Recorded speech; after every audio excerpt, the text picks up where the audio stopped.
When some of us look at our current world situation, we see a catastrophic human crisis emerging within view.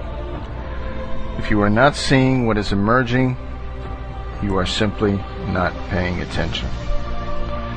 There are several key issues that are coming together to ensure a Darwinian culling of the human species, and that, my friends, is no exaggeration. Currently, we, as a global species, are relying on dwindling global resources coming from distant places for our day-to-day survival, and many are completely unaware of how fragile that supply chain is. We take for granted how the very essentials of daily life magically appear in our local stores for our thoughtless consumption.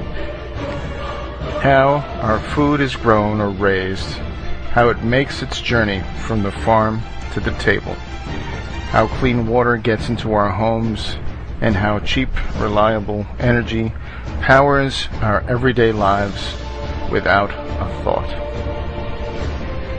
What of our ability to purchase those goods from others? Our everyday life is consumed with the activity of making money.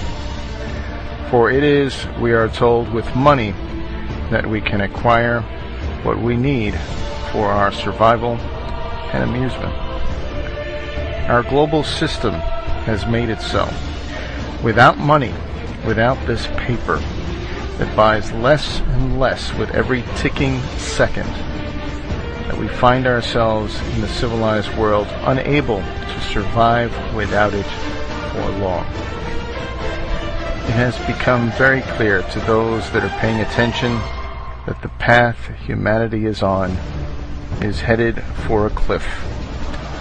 Human beings naturally have an inclination to avoid the unpleasant. When most people face something unpleasant in their lives, like a bad relationship or a situation that no longer serves them, they most often put off, ignore, or distract the mind with behaviors or mind-altering substances, hoping that the situation shall somehow right itself without facing difficult choices. Of course, this type of denial is psychologically harmful and the reason for most depression, as we live our lives ignoring rather than facing difficulties in our personal lives without meaningful corrections that will lead to a more satisfying situation. Our society is but a mere reflection of our collective inclinations.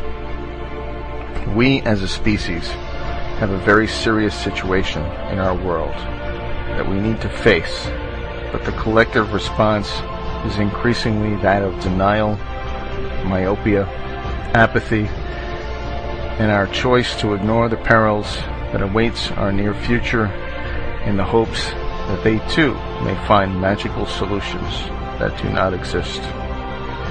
Our politicians, obsessed at kicking the can to the next election, fail to serve us because we, as people of our respective nations, fail to serve ourselves in societies where ignorance is bliss. What I am about to say is not fear-mongering, but a call to all to take a long, hard look at the danger that approaches, so that we can act with reason and not react with blind fear. If we as people are fully aware of the risks, we can act proactively and mitigate those risks with intelligent thought and appropriate actions. That being said, I would like you to consider the following issues. The global financial system, which is based on ever-increasing debt, is on the verge of total collapse. The dollar and all the currencies around the world are quickly losing their value, and thus what we are able to buy with the same amount of currency becomes less and less. It is very likely in the near future that the dollar will become worthless as a means of exchange in the global marketplace. Our leaders will fix this, won't they? Why, they have a solution, don't they? Just raise the debt ceiling, right? Who will lend to us should we decide to take on more debt? In order to borrow, there must be a lender. Who will that be? Everyone is loaded with debt. All the currencies are losing value. Why should anyone hold anything that buys less or becomes worthless the longer you hold it? What happens when countries who sell us things stop taking dollars, or the items they sell become prohibitively expensive? How will we import things we need when others decide not to sell us these things, or we can no longer afford them? Well, we will bring it in ourselves, won't we? How? We need energy in the form of fuel to bring items from afar. The farther the item, the higher the energy cost to acquire them. But wait, we don't have enough natural energy supplies to sustain the system, because we must import it at a cost that will be getting greater. Yes, folks, what happens now? It is quite clear that we have a dilemma rapidly developing in our world. Things will magically stop appearing at the local stores. Power and goods will become increasingly expensive and unattainable. Unemployment will continue to increase to the point where government will not have the resources to manage or help. So what are we to do? There is a growing movement of people who are taking proactive steps to control their destiny. These people, dubbed preppers, are people from all walks of life, all political persuasions, all ethnicities and races, who have come to the conclusion that danger is in fact a likely reality in the near future. These people by no means have all the answers to the many problems that face us, or a crystal ball to see into the future. But they are quite sure they should not leave their well-being and the well-being of their families in the hands of their less than competent leaders. They have seen the writing on the wall and prepare for the worst and hope for the best.